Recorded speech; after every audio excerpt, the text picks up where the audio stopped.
Buenos días, soy Jocelyn Carrión y les doy la bienvenida a una nueva sesión de análisis de coyuntura que Desco organiza cada semana, hoy martes 8 de julio del 2025.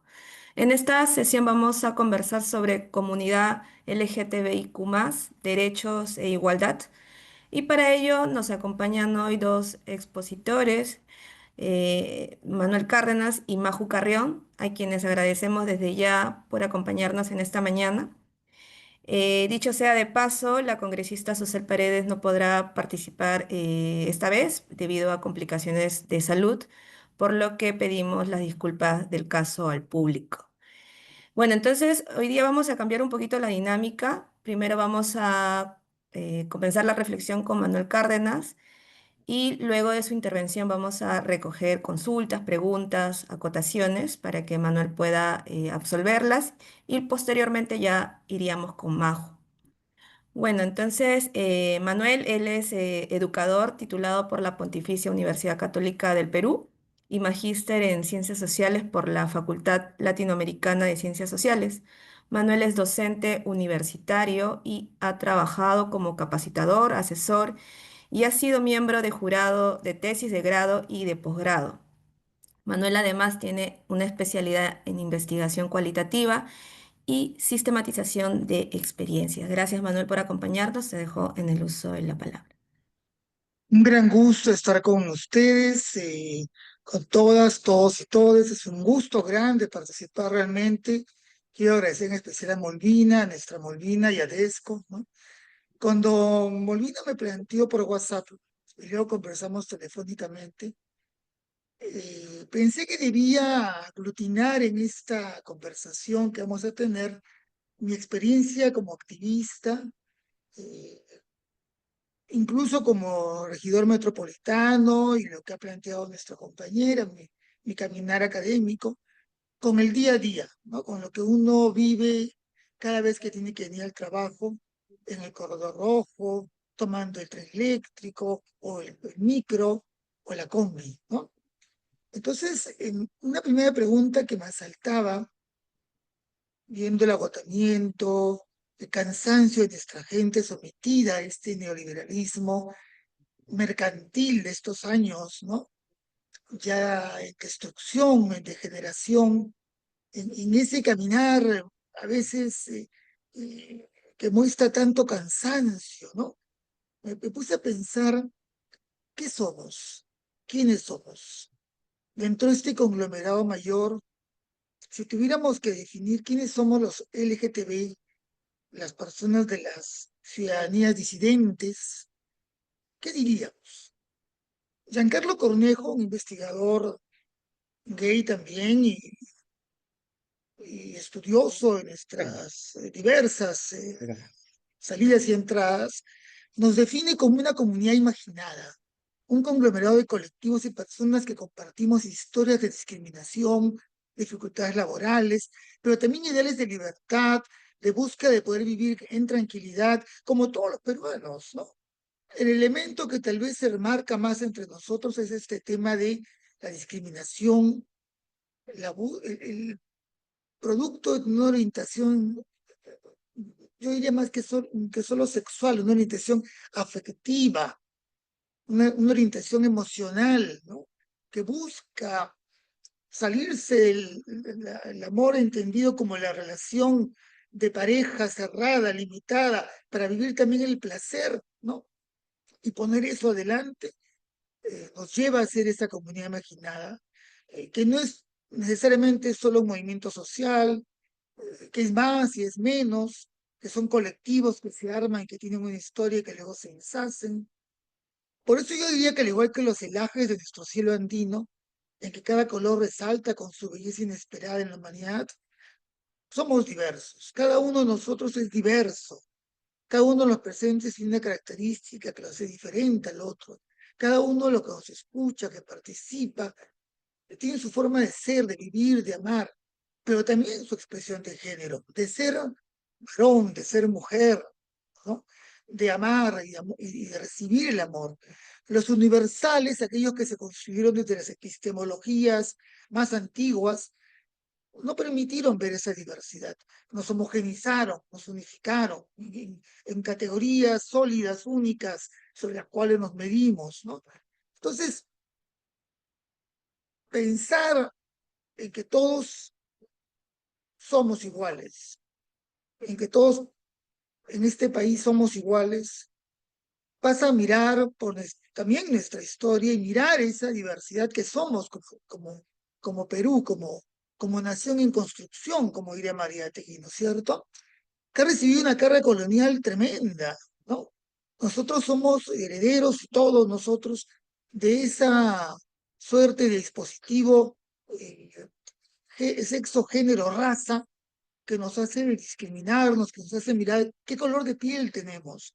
Y en el caso nuestro se agregó, y eso viene desde la colonia, insisto, el dispositivo de la sodomía. Se juntó lo que era la delincuencia, la mirada legal, la enfermedad, la mirada médica, ¿no? El pecado, somos pecadores, porque nos salimos de las normas, la visión religiosa tan presente. Lo que estamos viviendo hoy en día es esa imposición de nuevo de ese dispositivo, ¿no? Hay grupos religiosos que temerosos del cambio, buscando conservar lo que para ellos es lo más genuino, las familias, papá, mamá, hijos, la vida acartonada que nos vendió Hollywood incluso, ¿no? Mi papá lo sabe todo, ¿no? ¿Se acuerdan de esa serie tan antigua? Bueno, estamos al frente con gente que desde su mirada fundamentalista se lee a sí misma en la Biblia y quiere leer de su manera lo que dice ese texto y lo hace ley.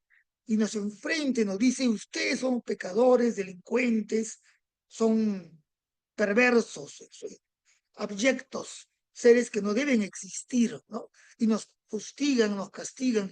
Estamos en un momento de tal crisis de la democracia, la alianza del mal, podríamos hablar de la coalición del mal, ¿no?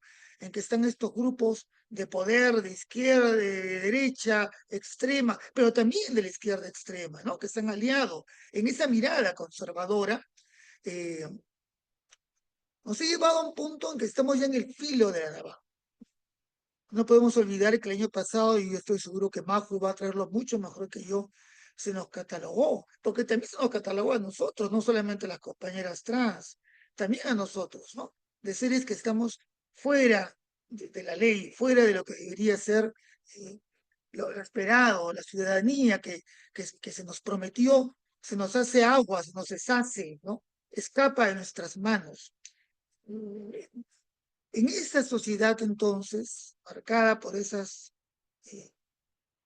esos impactos de ese periodo político, sin un grupo social dirigente capaz de diseñar un proyecto que nos integre, un proyecto de nación que nos integre, eh, cuando hemos caminado 40.000 personas, según la policía, no según algún analista LGTB, ¿no? Por las calles de Jesús María, en la última marcha que hemos tenido, hemos andado, sí, los activistas luchando por nuestros derechos, pero también la ciudadanía, las jóvenes, las personas en general, más allá de la edad, que sienten que hay que cambiar, hay que buscar una libertad, una autonomía que nos permita ser quienes somos y que no nos someta a un canon, a un régimen, a un conjunto de limitaciones.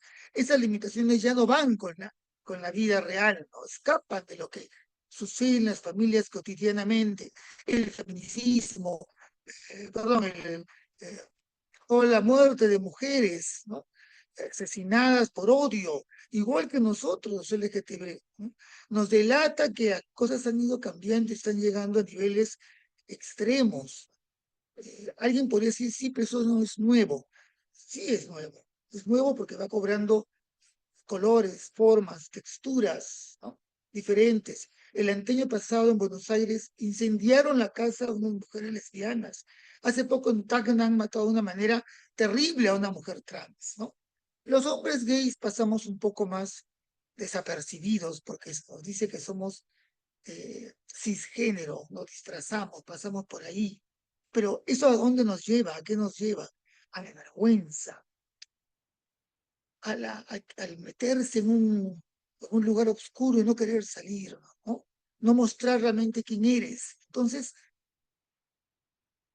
pensar en luchar por los derechos, pensar en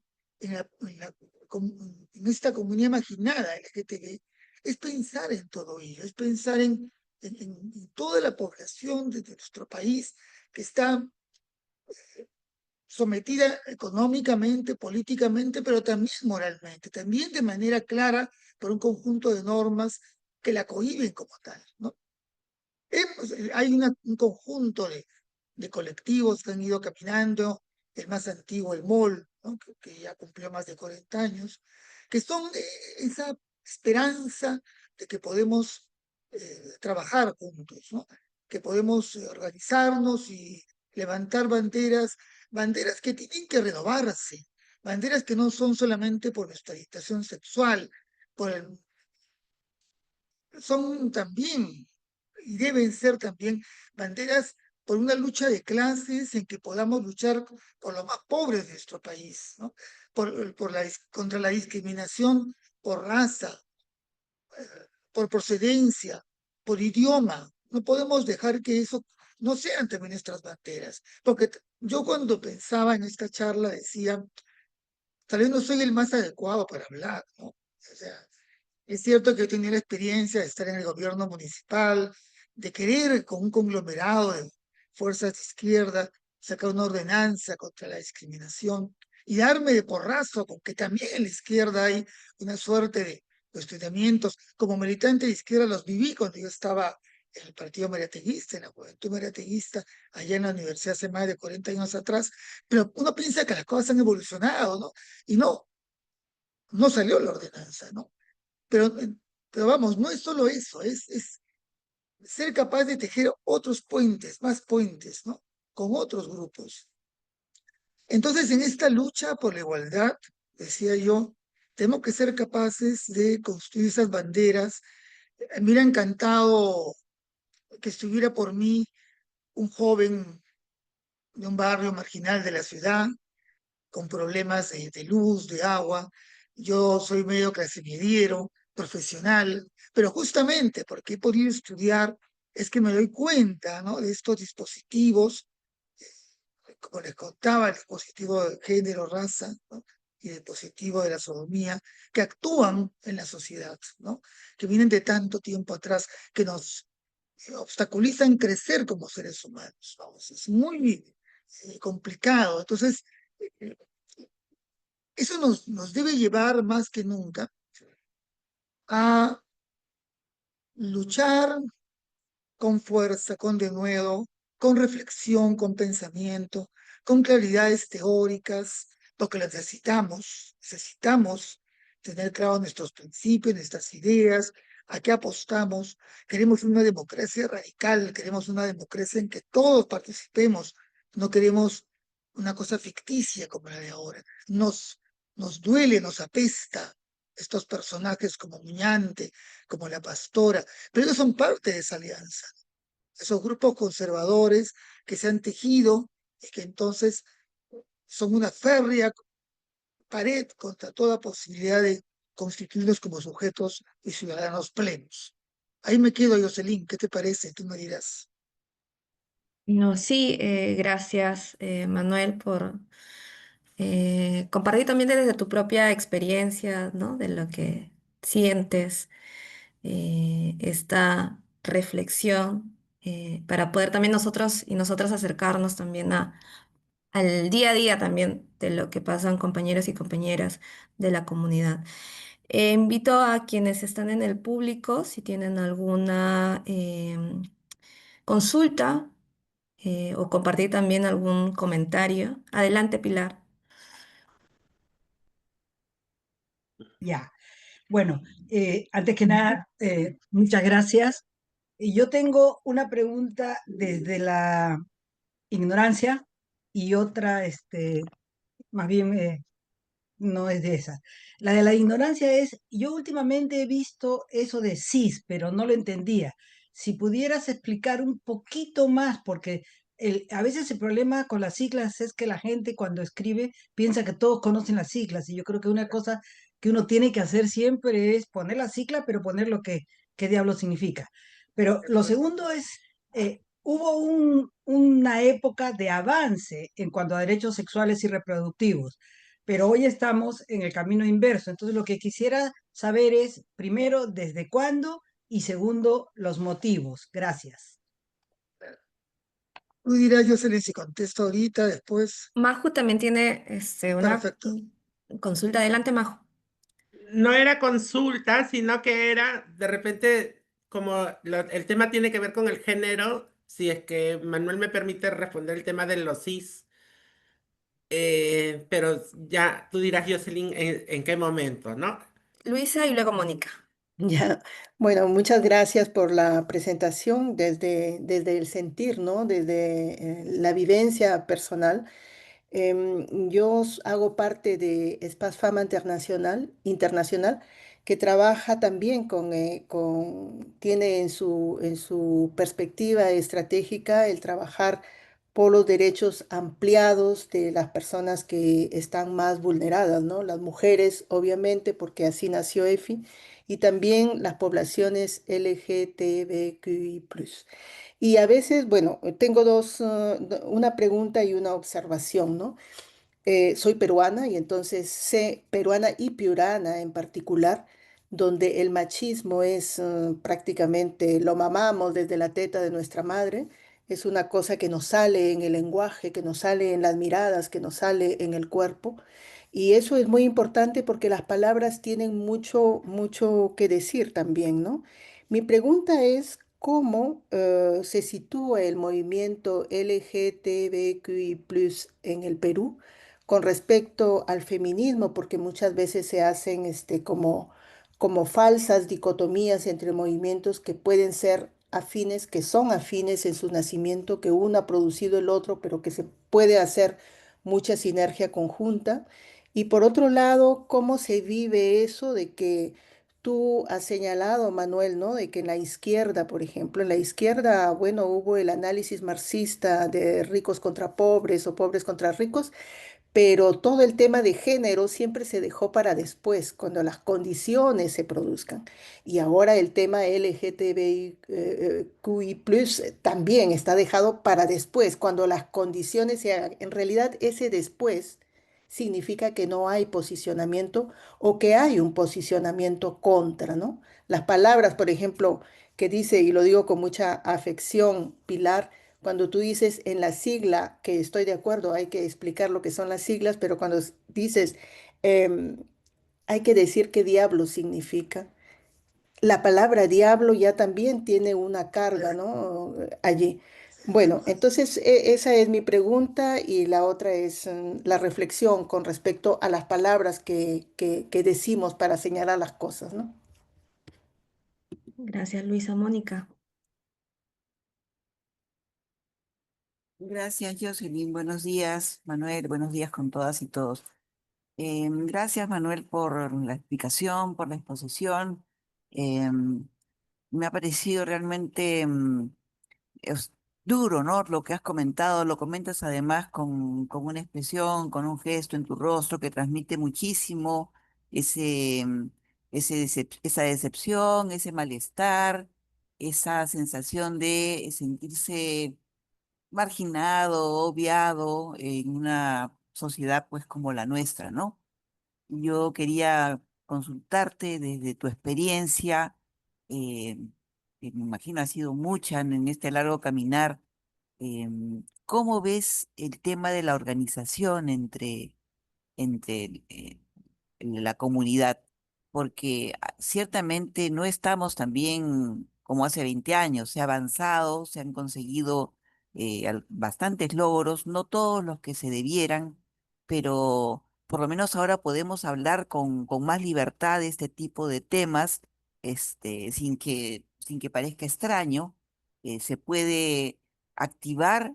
Y justamente sobre eso, en tu condición de activista, quería consultarte cómo va el tema de la organización, si se ha mellado en este último tiempo con estas arremetidas, o justamente ha sido esta condición de ataque mucho más evidente contra la comunidad que los fortalece en estos momentos, ¿no? Quería tus comentarios a partir de eso. Gracias. Gracias, Mónica. Adelante, Manuel. Y me gustan mucho las preguntas. Cuando conversé con Molvina, quedamos en una suerte más de intervención testimonial, ¿no? Quisiera contarles que mi tesis de doctorado, porque estoy haciendo mi doctorado ahora, es justamente sobre lo que pasó cuando aparece con mis hijos No te metas. Y voy a agarrarme de eso para contestar la pregunta de Pilar, ¿no? Yo diría, Pilar, que hay como un primer momento efectivamente de mucho avance que está entre 2015 y 2016. Acuérdate que aparece Ni Una Menos, ¿no? Todo el movimiento de mujeres muy fuerte. Y por el lado nuestro está Carlos Bruce levantándolo el matrimonio igualitario primero, que luego se convierte en unión civil, ¿no? Eh, Esa impronta calentó todo el movimiento social, fortaleció alianzas que ya existían entre el movimiento de mujeres, el movimiento feminista, que no es igual, ¿no es cierto? Y los movimientos LGTB, las comunidades, los colectivos, ¿no? Eh, yo diría que eso asustó mucho a los movimientos de iglesia, ¿no? Sobre todo la católica muy doctrinal. Acuérdate que en ese tiempo estaba Monseñor Cipriani, ¿no? Con su programa de radio en RPP, que hacía la guerra a todos estos movimientos, y también las iglesias evangélicas, ¿no? Ya antes, en 2011, efectivamente, a raíz de lo de la ordenanza, habían tomado los evangélicos la Plaza de Armas de Lima, y habían tenido una suerte como de momento previo para ir preparándose. Entonces, cuando surgen las grandes marchas por la igualdad, la gran marcha de, si no me equivoco, noviembre, de Ni Una Menos, coincidía con que el gobierno ese año 2016 había dado el currículum con enfoque de género. Entonces también estamos hablando de un gobierno que mostraba, así fuera ya a punta de salir, mostraba una visión a favor del género, ¿no? Eso yo creo que precipita que las fuerzas del mal, les digo yo, las fuerzas conservadoras, salíen, se fortalezcan y salgan con la campaña Con mis hijos no te metas. Fue un periodo desde más o menos noviembre, octubre, noviembre de 2016 hasta yo diría que junio, julio del 2017, ¿no? En que empieza la gran huelga magisterial movida por Castillo. Mira cómo los personajes aparecen, ¿no? Esa gran huelga cambia el tema de la agenda política y educativa, porque ya no era el tema ya no era el currículum, sino la educación, la escuela pública. ¿Qué sucede con la escuela pública? El salario magisterial. Entonces, ese es ahí hay un periodo, ¿no? Que debe venir desde 2010, 2011, con todo el movimiento de las iglesias evangélicas en el CONEP, en el Concilio Nacional Evangélico, hasta 2015, 16, comienzan a aliarse en estos grupos, la impronta, la arremetida, de 2016 al 2017, y luego, como se judicializa el currículum, ellos también se meten por un tubo. Pero ya en ese momento habían logrado cosas que no tenían. Por ejemplo, habían logrado tener congresistas evangélicos. Entonces ya tenían una fuerza en el poder legislativo, ¿no? Influían sobre el poder ejecutivo. Yo creo que por ahí va el periodo. Luego viene, sí, efectivamente, un periodo de debate, de disputa, de lucha muy fuerte. Y bueno, después nos agarra la pandemia, ¿no? El 20 quiebra todo, ¿no es cierto? Mira, con decirte que cuando uno mira ese proceso ahora, hay varios detalles, ¿no? Varios que podemos decir que son como, me atrevería a decir, como productos de ese proceso, ese momento histórico. Uno, en educación no hay currículum escolar. El currículum está todo el tiempo en debate. Hay un currículum establecido con cambios en el enfoque de género, pero quedó ahí. O sea, no se capacitó, no se hizo el piloto, no se hizo nada. El currículum quedó ahí como guardado, porque es cierto que la judicialización terminó cuando la Corte Suprema dice el Ministerio de Educación tiene razón, se tiene que educar en género, pero el temor fue tal que mejor lo ocultamos, ¿no? Las fuerzas, yo diría que sociales, ¿no?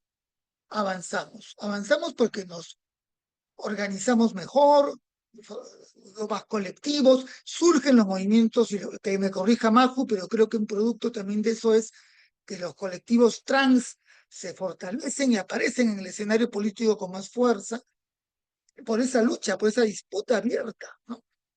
Y ahora, digamos, la disputa está en la mesa, ¿no? Está abierta la disputa ahí, ¿no? Este periodo, yo me atrevería a decir que es como un periodo de transición, no necesariamente de debacle ni tampoco de agotamiento, ¿no?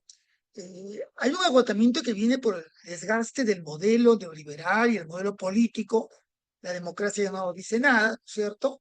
Pero las fuerzas nuestras, yo diría que han ido creciendo, hay más colectivos, los jóvenes han ido entrando más con su color, con su forma. Lo político no entra fácilmente en la sociedad, pero estoy de acuerdo contigo en que en lo social hemos avanzado. El personaje más conocido del Perú es una mujer lesbiana, Susel Paredes, y una mujer trans o un hombre trans, ahí me va a corregir nuevamente Macu, la Chola Chabuca. Entonces, pero claro, te das cuenta, es como, me agarro del estereotipo, al otro lo oculto, al otro no lo quiero ver, el otro no existe, yo no existo, ¿no? Yo paso por, y ahí va a explicar nuevamente más con lo del cisgénero, eh, yo paso por un hombre normal, como de corriente, ¿no? Nadie se podría pensar que puedo ser gay, ¿no? No porque yo lo quiera ocultar, sino porque estoy en una cultura, soy un hombre que tengo 63 años, entonces soy formado en una cultura y una educación distinta a las actuales. Pero vemos en la calle, si tú te miras bien con cuidado, jovencitos caminando de la mano. Me agarro de ahí para responder a la última pregunta que se hacía, o segunda pregunta sobre el feminismo, ¿no? Yo creo que no hemos procesado mucho todavía lo del feminismo. Es difícil hacer un juicio, ¿no? Pero diría que a nivel de los colectivos, de los activistas, que no somos la masa son los jóvenes que quieren vivir con autonomía y libertad su identidad. Los activistas no somos tantos. Eh, yo diría que estamos en proceso de ir entendiendo, ¿no? En la calle salimos juntos, nos aliamos, levantamos las banderas del feminismo por las mujeres, por el derecho al cuerpo, por manejar nuestro cuerpo, porque también es nuestra lucha, pero estamos procesando. Es un proceso de ir viendo de acercamiento, de alejamiento. Es mi visión. No creo que haya una completa comprensión de lo que es, ¿no? Y también respondo ahí lo de Mónica.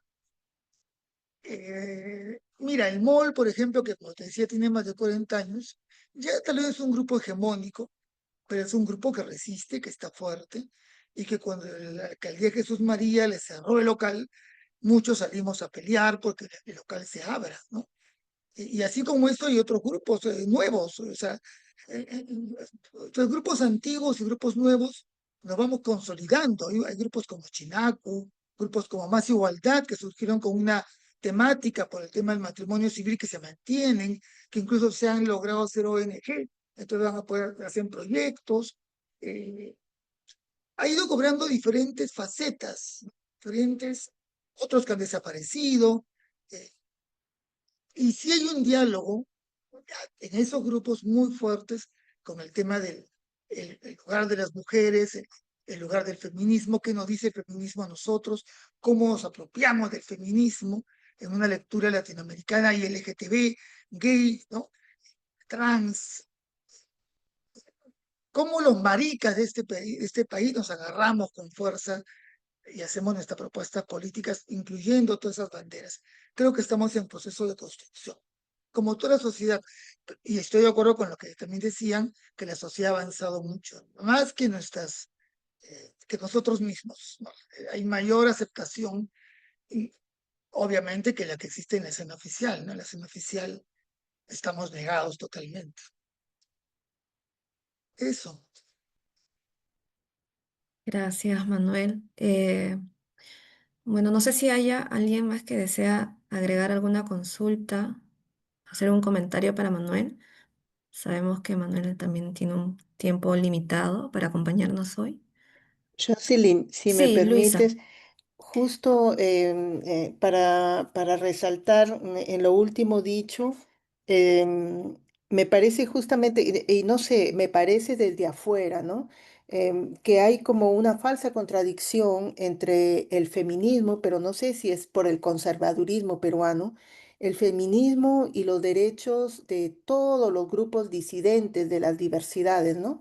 Entonces, me gustaría saber dónde están los puntos de desencuentro, si se puede poner algunos, y dónde estarían las posibilidades de encuentro.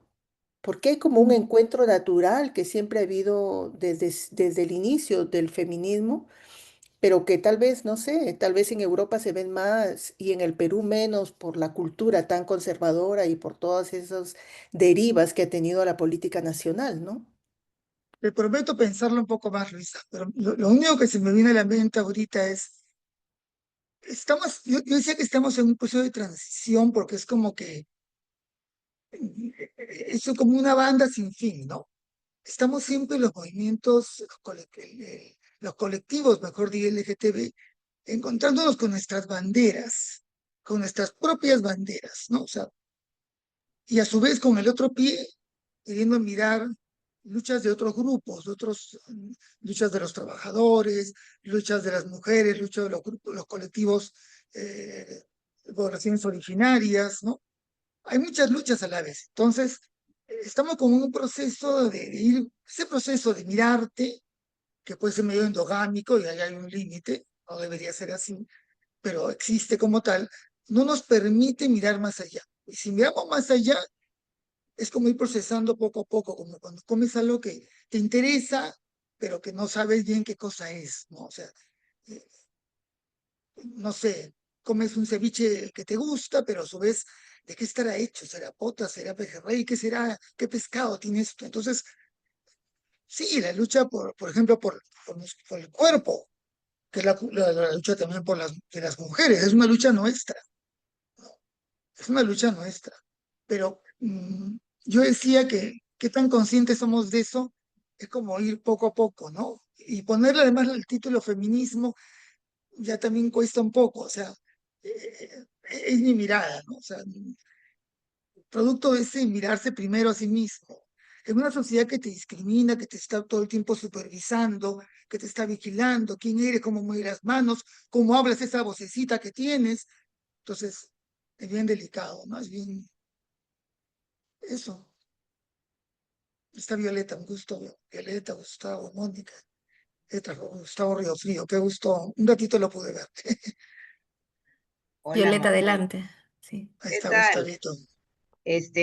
Sí, respecto a lo último que se ha preguntado, ¿no? Si vamos a los orígenes del movimiento de la diversidad sexual, al menos en Perú surgen muy vinculados al feminismo, ¿no? Es como que si las feministas hubieran sido así las madrinas del movimiento de la diversidad y que poco a poco luego hubo una autonomía propia de la diversidad, ¿no? Ahora, lo que me pregunto es qué se viene a futuro, o sea, teniendo en cuenta dos variables teóricas, una el género y la otra la sexualidad, que no se ha teorizado tampoco demasiado y hay gente que lo mezcla, ¿no? Creen que la orientación sexual es lo mismo que la identidad de género, etcétera. Entonces, tal como se han venido desarrollando y creciendo los movimientos, tanto feminista como de la diversidad sexual, por ejemplo, al interior de la diversidad sexual ha habido un avance hacia la reflexión de qué significan esas letras juntas, o sea, qué uniría supuestamente a los gays con las lesbianas y a su vez con los y las trans, ¿no? Entonces, es un debate porque lo que veo yo es que poco a poco, a medida que se ha ido incrementando el número de activistas en cada letra, las letras se van autonomizando. Antes, por ejemplo, las trans trataban de estar con las lesbianas, ¿no? Los gays con las feministas, pero a medida que, por ejemplo, el SIDA avanzó, los grupos gays de hombres cobraron más importancia incluso que las lesbianas que estaban más vinculadas como mujeres a las ideas feministas. Después, en estos últimos tiempos, con el auge de la teoría queer y también el movimiento queer en España, sobre todo, la cuestión trans ha avanzado y se hace ahora como el estigma a atacar por los grupos de ultraderecha, ¿no? Entonces, no sé si me dejo entender, pero creo que va a ser necesaria una reflexión a futuro de cada grupo en sí, ¿no? Porque no es que naturalmente vayamos todos juntos. Eh, por necesidad, si quieren, o por la pequeñez de los grupos cuando todavía eran incipientes, se ha ido juntos porque divididos no éramos nada, ¿no?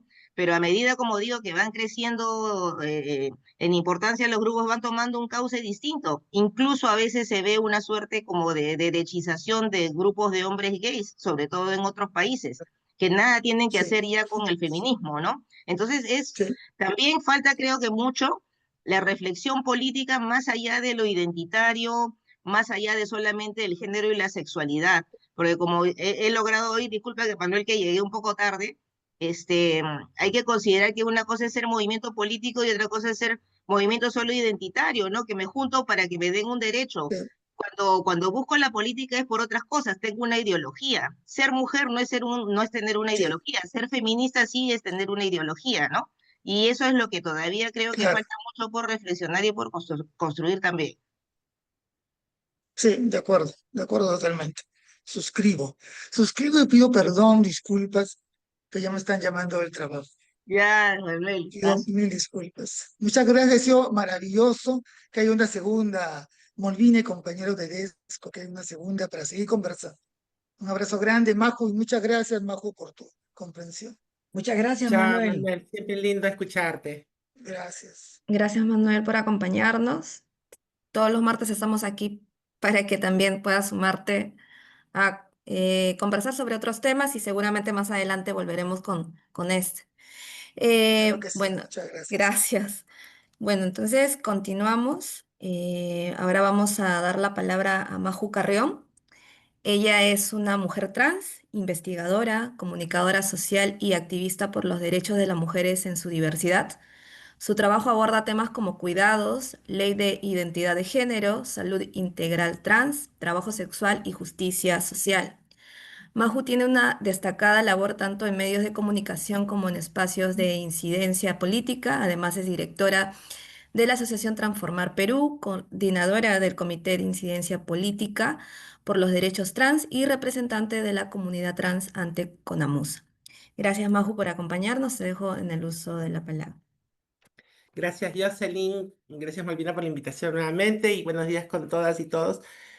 Para responder lo que había quedado por responder de la compañera Pilar, ¿no? Lo que significa cis. Y la palabra cis no es una sigla, ¿no?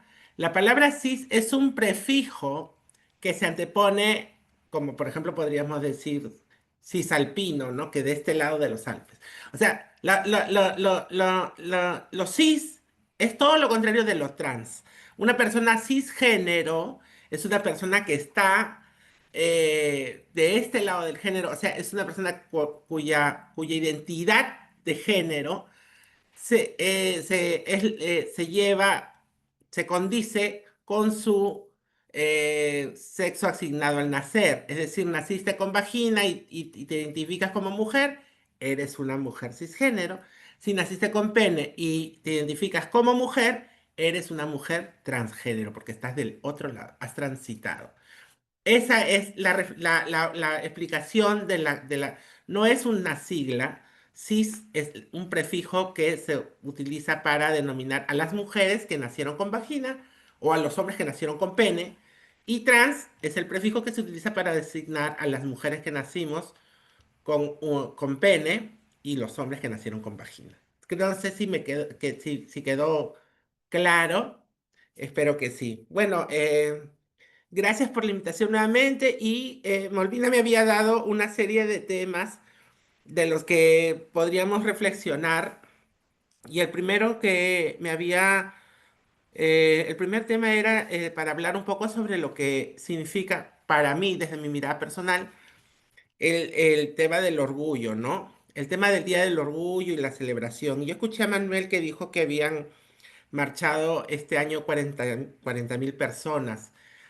A mí me parece importantísimo que este tipo de manifestaciones, este tipo de movilizaciones se den en el Perú, pero me preocupa mucho el fondo o la intención que deberíamos darle.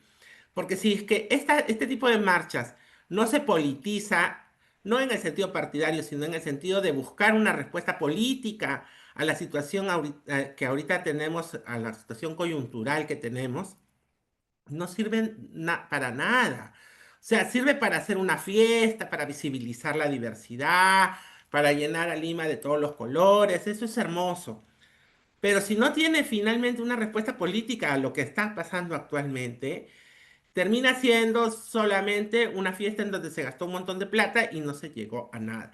Y a mí me da mucha pena decirlo, pero es que realmente la Marcha del Orgullo es la marcha que congrega más gente a nivel nacional o sea, más que cualquier otra marcha que se ha convocado, ¿no? Y debería de ser realmente una plataforma de respuesta, y especialmente en este año, en donde hemos tenido tantos retrocesos, no solamente en materia de derechos de la diversidad sexual, sino en materia de derechos conquistados también desde el feminismo, ¿no? Y creo de que, y concuerdo con eso con Violeta, de que el movimiento de la diversidad sexual le debe también un poco el madrinazgo al feminismo. Es con ellas con quienes hemos caminado, con quienes camino. Yo, de hecho, siempre me menciono como una mujer transfeminista, ¿no? Entonces, mi reflexión sobre el tema del Día del Orgullo es que es necesario reflexionar que no estamos en un momento en donde hay que celebrar la diversidad con fiesta sino que hay que celebrar la diversidad también como protesta, también como una respuesta política, también diciéndole al Congreso y al gobierno que ahorita tenemos que estamos decepcionadas, que estamos cansadas de ellos, que estamos en su contra, que vamos a trabajar para que caiga el Congreso o que estamos esperando a que se termine este periodo para poder pelearles en las elecciones los puestos en el gobierno, ¿no? Porque no podemos hacer pasar por alto todas las cosas que están pasando ahorita, ¿no? No solamente en materia de la diversidad sexual, nuevamente lo digo, ¿no? Sino en general. Tenemos una situación generalizada de desorden, de desborde, de violencia, de maltrato, de retroceso en las leyes, de toma del poder, como en los noventas, ¿no? En donde se quiere tomar la fiscalía, el Congreso, etcétera, todas las instituciones. Entonces, estamos frente a un panorama muy, muy desalentador como para agarrar y decir, yo quiero celebrar, ¿no? Es como si estuviera, una familia estuviera de luto y alguien cumple años y dice, ay, a mí no me interesa que estemos de luto, voy a celebrar mi santo, ¿no? O sea, es un poco como así, como yo lo siento, ¿no?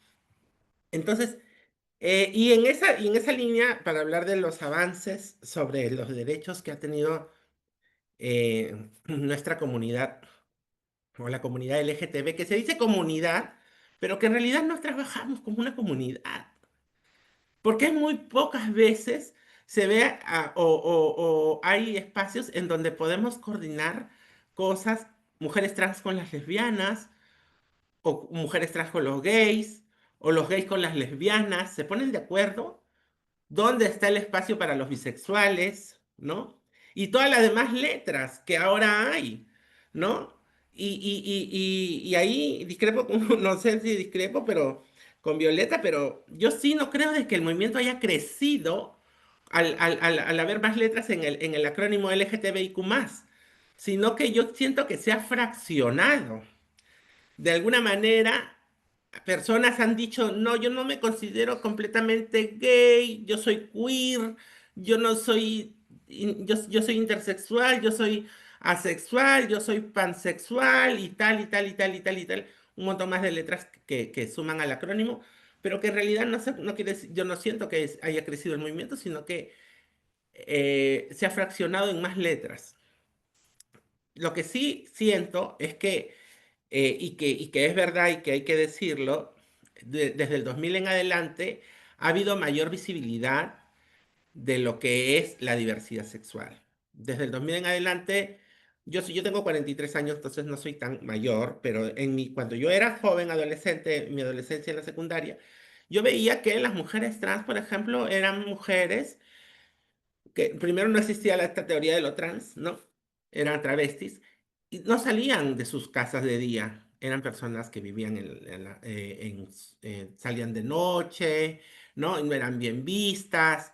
Para la sociedad éramos hombres vestidos de mujer, ¿no? Pero a partir del 2000 en adelante se ha ido conquistando el espacio público. Las personas gays, las lesbianas, han podido ir ganando espacios, han podido llegar al Congreso, están bien insertadas dentro de la sociedad, ¿no? Como decía Manuel, pasan piola tranquilamente porque nadie les va a juzgar por lo que hacen en la cama, como bien acá en Lima o en el Perú tenemos este dicho de que Dios perdona el pecado, pero no el escándalo. Entonces las personas cisgénero, las personas gay o lesbiana, que no se le nota, que no tiene mucha visibilidad, mucha expresividad su orientación sexual, pasa desapercibida y se inserta tranquilamente dentro de la sociedad. Y eso ha sido bueno. Y las mujeres trans también nos hemos ido ganando espacio dentro de la sociedad y hemos ido caminando y entrando a espacios donde antes no podíamos entrar.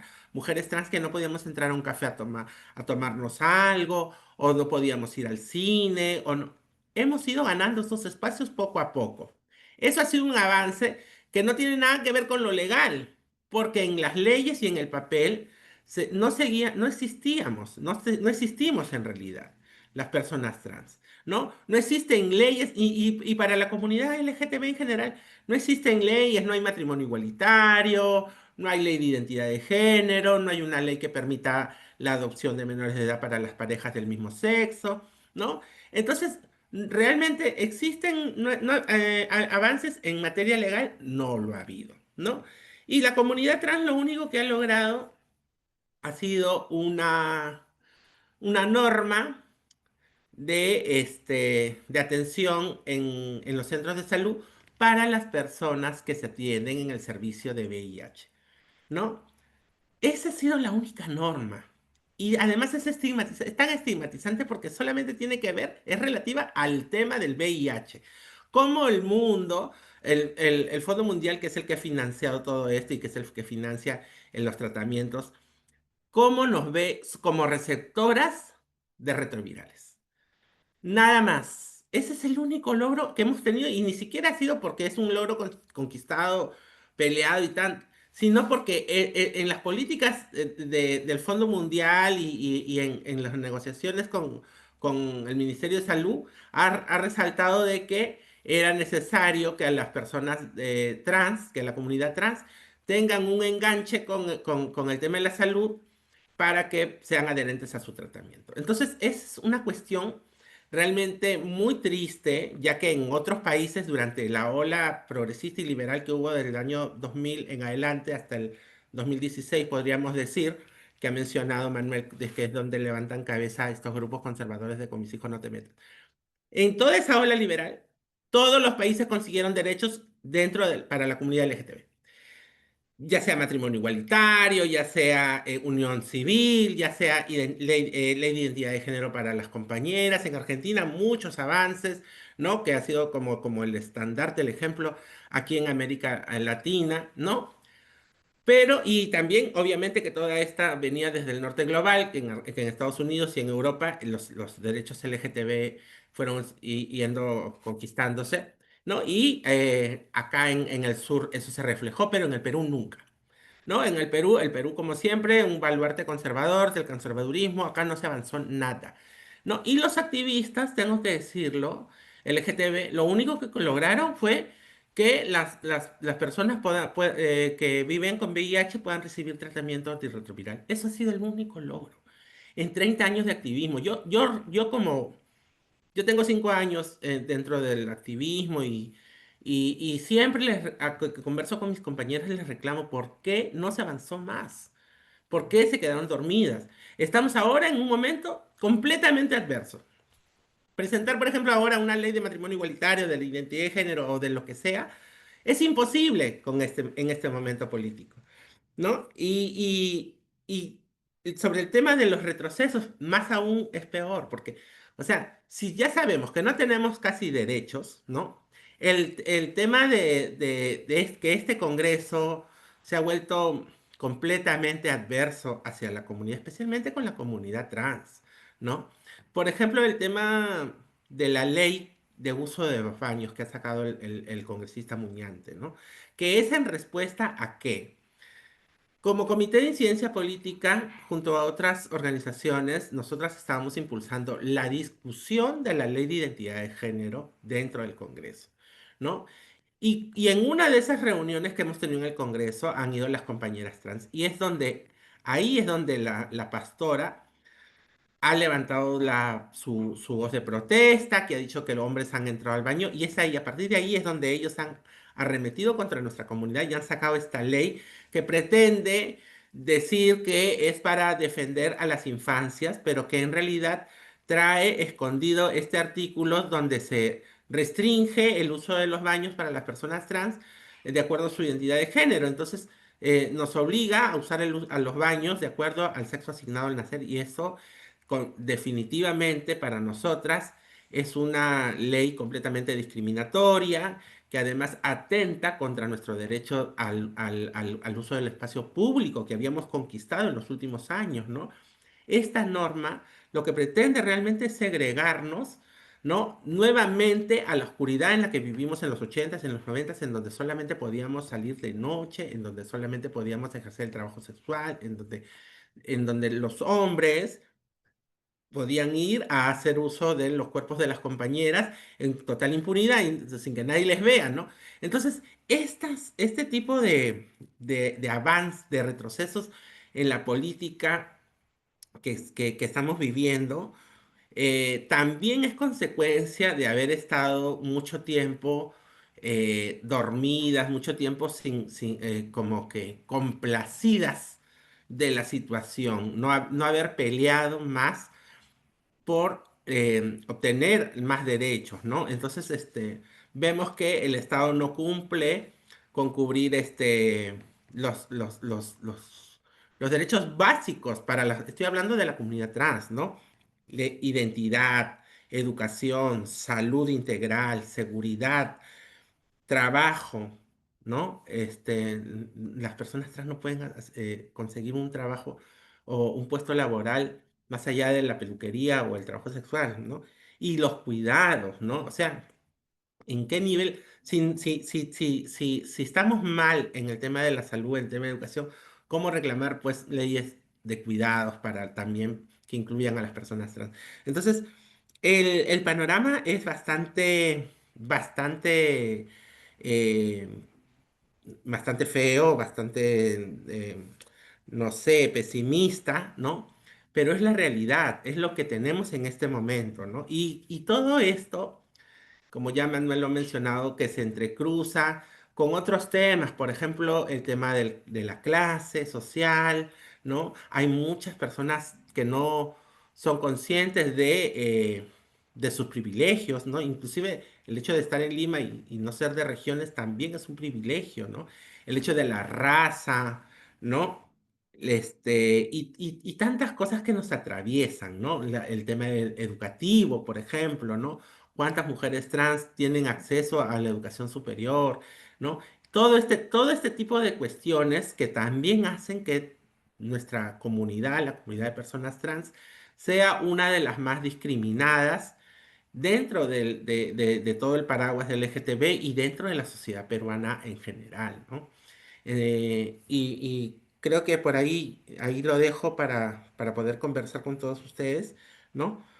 Y mi última reflexión sobre el feminismo también es esta.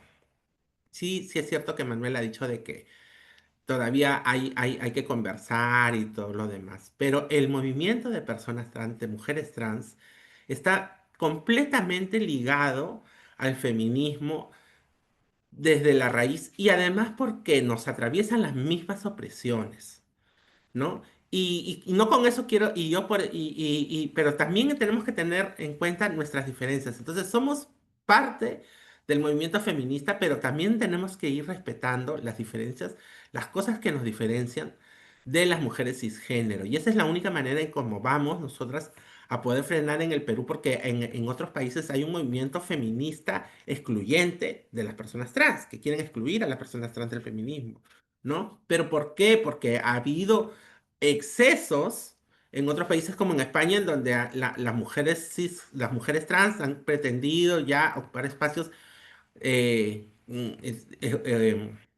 invisibilizando a la mujer cisgénero. Entonces, eso no puede ser, no podemos permitir que esas cosas ocurran. Más aún aquí en el Perú, en donde el feminismo ha sido el gran aliado del movimiento de mujeres trans, de personas trans, para que nosotras podamos crecer también y podamos ir ganando agencia dentro de la sociedad civil, ¿no? Antes no teníamos representantes, ¿no? Los hombres gays eran los que tomaban siempre la palabra por nosotras, los hombres gays eran siempre los que conseguían los proyectos para las organizaciones y tenían ahí a las chicas trans trabajando eh, por propinas, ¿no? Y esta también ha sido una reflexión desde nosotras y nosotras nos hemos empoderado, estamos en ese proceso también de empoderamiento, de ganar agencia para poder nosotras mismas hacernos cargo de nuestras organizaciones, de nuestros proyectos, de todas las cuestiones que tienen que ver con nuestra comunidad. Y ahora nosotras decimos que nadie puede hablar por nosotras. No vamos a permitir o no queremos ya que los hombres gays hablen por nosotras. Es una posición que las mujeres trans hemos ido, eh, digamos, meditando, reflexionando, ¿no? A partir de que las diferencias que tenemos con ellos no son, no, digamos, ideológicas, no es que peleemos con ellos, sino que nosotras tenemos que posicionarnos también desde nuestra propia mirada como y de una mirada identitaria no sexual, ¿no? La orientación sexual es una cosa y la identidad de género es otra. Nosotros estamos reclamando derecho a la identidad, un derecho que se nos quita al no entregarnos un DNI que nos represente, ¿no? Y esta es una lucha que queremos nosotras hacer, no queremos que otras personas o otras identidades lo hagan por nosotras, ¿no? Y esto, hasta ahí. Gracias, muchas gracias, Maju, por compartir con nosotros y nosotros también tus reflexiones. Bueno, ahora nuevamente vamos al público para recoger también impresiones, comentarios, alguna consulta que puedan tener y que quieran plantearla a Maju. Yolanda, adelante. Sí, buenos días a las compañeras, los compañeros, les compañeres. Muchas gracias por la presentación muy interesante. Bueno, yo como profa, como maestra, quisiera preguntar por cuánto en la agenda de los compañeros, compañeras, compañeros del movimiento LGTBIQ está presente la lucha por la educación sexual integral en las aulas y en la educación en general a lo largo de la vida, ¿no?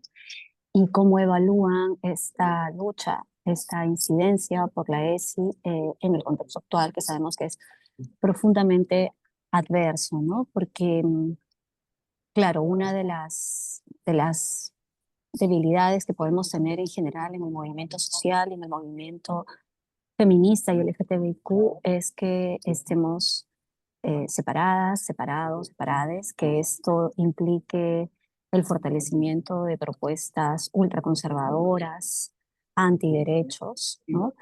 Y también cómo evalúan la posibilidad de que estos feminismos, porque no hay un solo feminismo y eso está bastante bien, existen los feminismos, involucre no solamente la lucha por los derechos de las niñas y mujeres, sino obviamente también por la población sexogenérica diversa, ¿no? Muchas gracias. Gracias, Yolanda.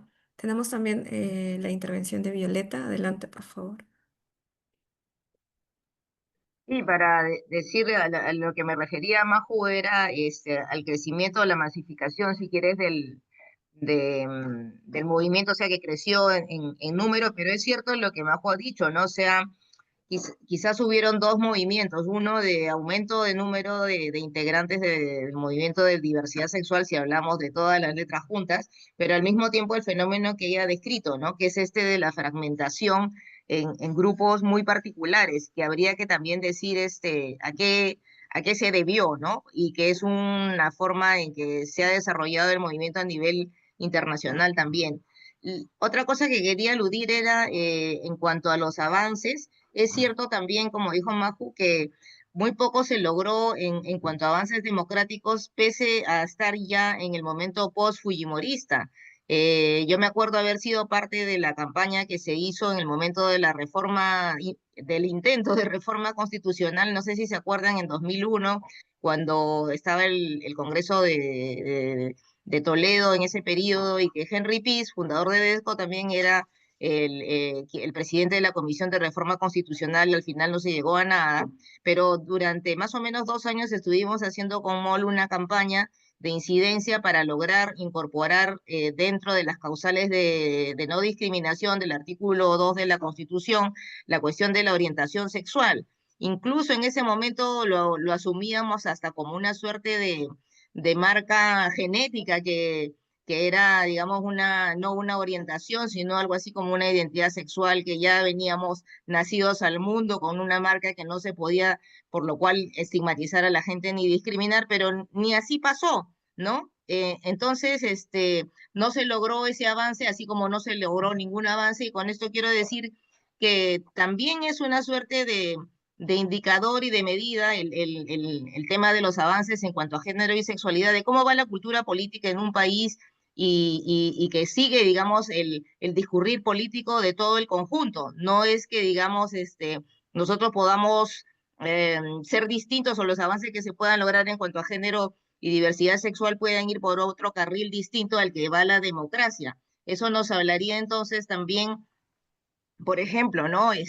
Fue extraño que una izquierda regional en los últimos tiempos saliera muy en contra de lo que era el género y la sexualidad, y eso solamente yo me lo explico con una suerte de desapego de las izquierdas peruanas en cuanto al tema de género y sexualidad, que lo dejaron en un segundo plano. Además, una parte muy importante de la izquierda ha sido cristiana, así como la coordinadora de derechos humanos también fue muy marcada por la iglesia en los años 80. Entonces, todo lo que era género y sexualidad se dejaba al final, no se los integraba junto con el resto de derechos humanos, con el resto de causas políticas, y más poder tenía la iglesia, por más izquierdista que fuera, frente, digamos, a lo que podíamos significar quienes representábamos al feminismo o a otra diversidad sexual, que éramos generalmente estigmatizados, tanto por derecha como por izquierda. Y ese comportamiento político, indiferente a lo que es el género y la sexualidad, nos trae pues al momento actual, ¿no? No haber logrado, digamos,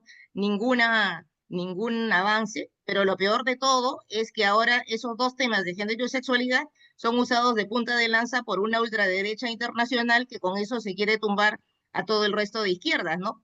Y a los movimientos como el feminismo, por ejemplo, que es acusado así de un neomarxismo y de querer hacer, pues, de los hombres mujeres, y por lo tanto la cuestión trans, es un foco de ataque muy fácil, ¿no? Porque la gente generalmente dice, bueno, es cierto, pues son hombres y que hacen metidos en un baño, y eso es lo que ahorita las izquierdas defienden. O sea, la izquierda no tiene ni siquiera un buen programa económico que ofrecerle al mundo, y se quiere escudar tras estos falsos avances, y etcétera, ¿no? Entonces, fíjense todas las consecuencias políticas que en realidad traen el tema de género y sexualidad, ¿no? Y bueno, y quienes pagan el pato son grupos trans que ni siquiera, me imagino, saben de qué se trata todo este asunto. Son las trans que pueden vivir en la Avenida La Colmena, que pasan pobreza, etcétera, pero son el foco de ataque, por más que estén muy alejadas de la política, porque simplemente se emplea este grupo poblacional como un chivo expiatorio, ¿no? De otras luchas políticas. Nada más.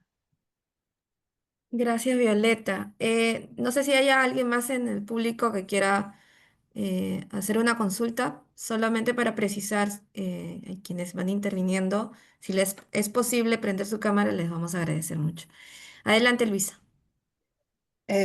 Muchas gracias, Maju, por la presentación bastante completa sobre la situación de los derechos de todos estos grupos que no podemos llamar comunidades, como tú bien lo señalas. Uno, porque el aspecto comunitarista también es conflictivo, ¿no? Pero a mí me gustaría preguntar, en el contexto peruano actual, ¿qué aperturas ves tú como para politizar todos estos temas en el sentido no partidario, sino en un sentido temático y en un sentido de agenda política de lucha por derechos en un contexto de conservadurismo peruano en particular, esta situación anómica que vive el Perú, pero también en este contexto internacional en que los Estados Unidos, con toda su locura y con todo esas políticas que son un poco que te dejan desorientado, pero que son bastante firmes en todo lo que es políticas de igualdad de género, que están en contra, ¿no? Y obviamente en todas las políticas que son de inclusión de todas estas identidades de la diversidad. Y más que todo, también con este gran tema de la interseccionalidad, es decir, de poder mirar la sociedad y las situaciones, lo que pasa en la sociedad de una manera relacionando orientación sexual, sexo, pueblos originarios, derechos de las mujeres, etcétera, etcétera, ¿no? Gracias, Luisa. Majo, si te parece, podemos ir respondiendo estas consultas. Ya. Perfecto, gracias Jocelyn, gracias Luisa, gracias Violeta, gracias por toda esta claridad. Eh, yo creo de que también este tema de cómo la iglesia y siempre ha ido como que manejando toda nuestra política, o siempre está inmiscuida en la política, es porque seguimos teniendo esta raíz tan virreinal, no dejamos de ser un virreinato aquí en el Perú. Entonces la iglesia tiene todo este poder, ¿no? Y más la democracia de baja intensidad que vivimos, ¿no? Tú dices que ya después del Fujimorismo, con Henry Piz en el Congreso, impulsaron este tema de la ley, ¿no? Pero no lo lograron porque precisamente tenemos un país en donde no se ha discutido para nada el género ni la diversidad sexual, ¿no? Y se sigue hablando de reforma agraria y se sigue hablando de diferentes luchas que son importantísimas, pero siempre dejando como en la última, o sea, el último tema a tratar, el tema de la diversidad sexual. Y ahí mi reflexión, y también la ligo con lo que preguntó la compañera Luisa, ¿no? Es cómo nosotras tenemos que pelear los espacios políticos también dentro de la sociedad peruana para poder cambiar las cosas. Porque el activismo tiene mucho poder para presentar los temas, para pelear los temas, para discutir los temas, pero no puede hacer cambios reales en las leyes si es que no se tiene además representantes políticos que se peleen por esos temas dentro del Congreso. Por ejemplo, este Congreso, solamente tenemos a Susel, la única representante de nuestra comunidad en el Congreso, y a la pobre le ha caído palo por todo desde las mujeres trans, el derecho del matrimonio igualitario, y etcétera, etcétera. O sea, a Susel se le han ido encima por todo a la compañera. Y luego tenemos a dos congresistas más, ¿no? Que están ahí dentro del Congreso, también peleando por nuestros derechos un poco y haciendo el aguante. Pero realmente no hemos conseguido eh, incluir dentro del Congreso personas que peleen por nuestras banderas, ¿no? Y es necesario también ocupar esos espacios y disputarlos dentro de los partidos políticos, ¿no? Dentro de la- los pocos partidos políticos en donde hay apertura hacia discusiones de este tema, ¿no? Y definitivamente la izquierda peruana siempre se ha caracterizado por un machismo, un terrible machismo, ¿no? Y eso solamente puede cambiar mediante la construcción de liderazgos políticos dentro de nuestra comunidad, ya sean mujeres trans, ya sean hombres gays, ya sean personas, mujeres lesbianas, pero se tiene que hacer este ejercicio de construir liderazgos políticos reales, además, con base social, no liderazgos políticos enmarcados qué sé yo, de algo muy teatralizado, ¿no? De una performance, sino liderazgos políticos reales con base social, con trabajo comunitario, ¿no? que realmente reflejen además las necesidades de las comunidades a las que representan. Por ejemplo, Violeta mencionó muy bien, las chicas del centro de Lima, de La Colmena, de Inclán, son las principales que reciben el golpe de todas estas leyes homofóbicas, transfóbicas. Pero las compañeras, ¿alguien las ha educado en política? ¿Alguien se ha acercado a hablarles sobre lo que son sus derechos? Muchas de ellas votaron por el Fujimorismo en las últimas elecciones porque, ¿saben qué?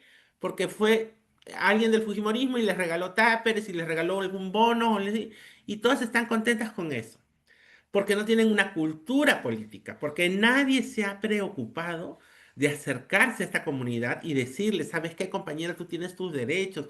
Este grupo político hace leyes en contra de nuestra comunidad. ¿Cómo vas a estar votando por ellos? Alguien se ha ido a acercar. Y además, no desde esta mirada además paternalista, sino que desde una mirada más empática. Eso es necesario, construir puentes con las comunidades para que las comunidades también, no solamente decir, ay, es que no saben votar o votan por ignorancia, como muchas veces se ha hablado también al respecto de, por ejemplo, las comunidades andinas, ¿no? No es eso, no es que voten por ignorancia o que no sepan votar, es que nadie se ha acercado a decirles, compañera, ¿sabes qué?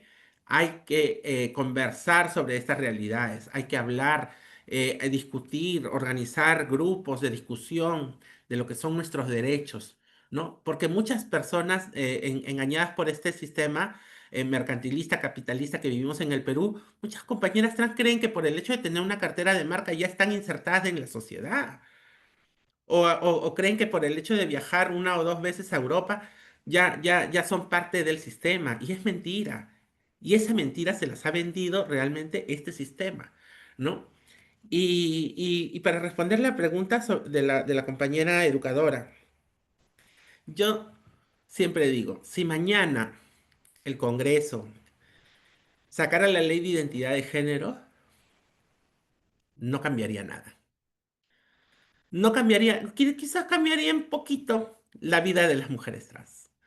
Pero la única manera de que existan cambios reales, sustanciales, ¿no? Dentro de nuestro país es la educación.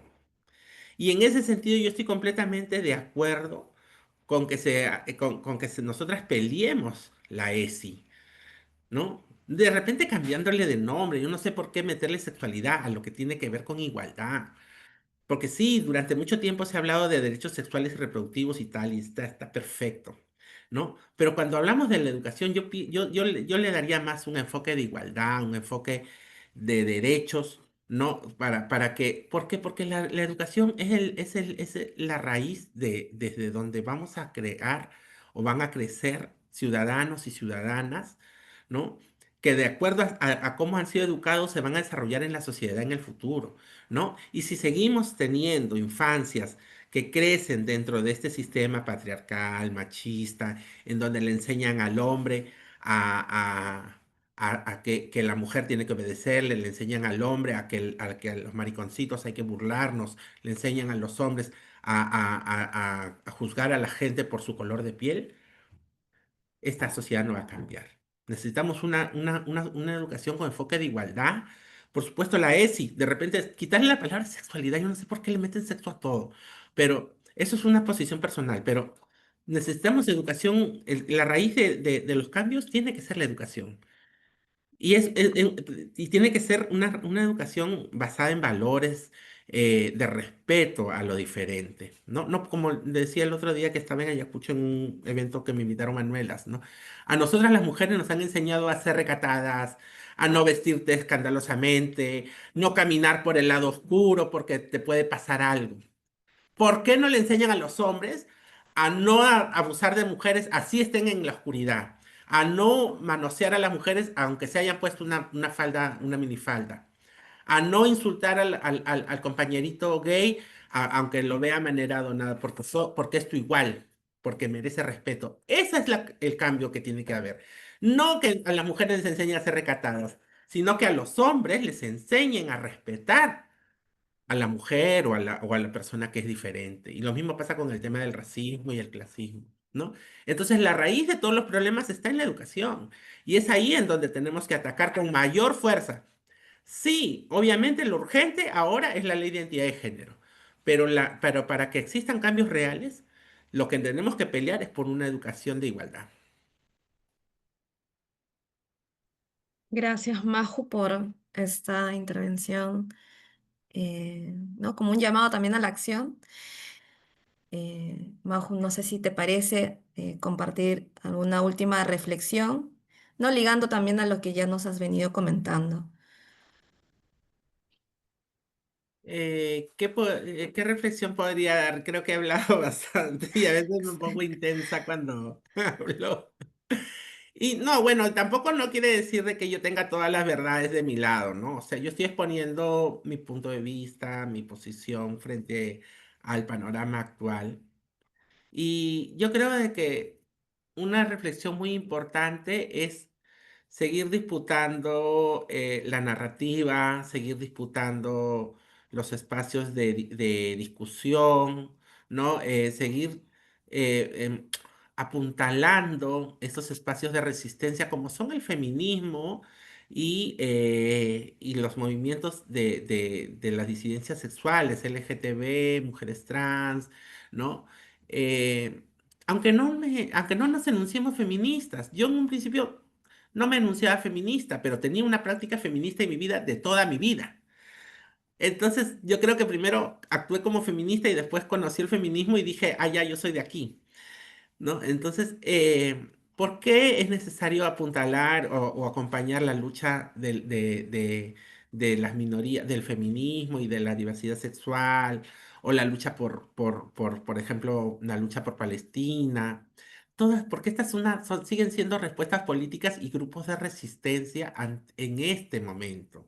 Son grupos que están resistiendo en una coyuntura completamente adversa, ¿no? Y es necesario que la sociedad civil, los grupos de izquierda progresista o que tienen acercamientos o de ideas afines, inclusive los movimientos liberales democráticos, se acerquen para poder crear, para poder acompañar esta resistencia en este momento. No sé si el gobierno de Dina caerá, no sé si cerrarán el Congreso, no lo veo muy lejano, pero yo creo de que si no resistimos, si no acuerpamos en este momento, ellos van a seguir sacando leyes en contra de nosotras, no solamente contra las mujeres trans, porque hoy día vienen por nosotras y mañana vienen por ustedes también, así como lo han hecho con el tema del ATSI, así como están queriendo ahora meter a su gente en fiscalía, así como han quieren criminalizar a las mujeres por denunciar a sus violentadores. O sea, estamos con un momento de coyuntura en donde no solamente somos atacadas las mujeres trans, sino todo lo que tenga que ver con resistencia hacia sus ideas. Y es necesario que acuerpemos y que formemos parte de esa resistencia. Todas las personas que creemos todavía en la democracia en el Estado de Derecho, ¿no? Y en los derechos humanos. Eso creo que sería mi última reflexión. Te agradecemos, Maju, y bueno, también a Manuel que se tuvo que retirar un poco antes. Como dices, en tiempos, no sé, violentos, en donde parece que la indiferencia, la fragmentación, esta búsqueda por quebrar las colectividades, nuestras conciencias, ¿no? Parecen o se buscan hacer la norma. Es importante resistir desde diferentes espacios y espacios como este son también importantes para poder abordar estos temas, ¿no? No, nuevamente, no pensando también desde una mirada aislada, sino también aterrizándola con una reflexión mayor, ¿no? Como también Maju hoy día nos ha compartido.